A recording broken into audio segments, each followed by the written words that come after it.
लड़की की तस्वीर की ओर इशारा करते हुए राघव ने कहा। भैया राघव किसी लड़की के बारे में कह रहा है, राघव लड़की के बारे में क्या कह रहा है कि वह यानी कि लड़की को रिप्रेजेंट करना चाह रहा है। कैसे कि जो लड़की है वो कौन है, मेरे मेरे मतलब राघव अपनी बात कर रहा है, राघव अपनी बात कर रहा है, मेरे पिता, राघव के पिता, राघव के पिता, राघव से ऊपर मेरे पिता की माँ, है ना, पिता की भी माँ बना दो, राघव के पिता की माँ, राघव के पिता की माँ की बेटी, इस माँ की बेटी बना दो, है राघव के पिता की माँ की बेटी, राघव के पिता की माँ की बेटी के इकलौते भाई की बेटी है।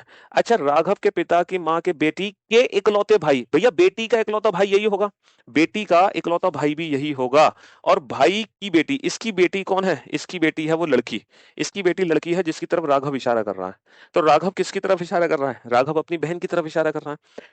लेकिन क्वेश्चन ये नहीं पूछा कि राघव का उस लड़की से क्या रिलेशन है, तो बहन आंसर, वैसे भी बहन ऑप्शन दे भी नहीं रखा। क्वेश्चन क्या पूछा है, राघव के पिता का, राघव जो है उसके जो पिताजी हैं उनका उस लड़की की माँ से क्या संबंध है। भाई राघव के जो पिता हैं इनका इस लड़की की माँ से क्या संबंध है?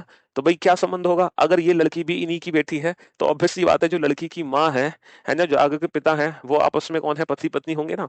तो राघव के पिता का लड़की की माँ से क्या रिलेशन है, हस्बैंड पति का रिलेशन है। ठीक है।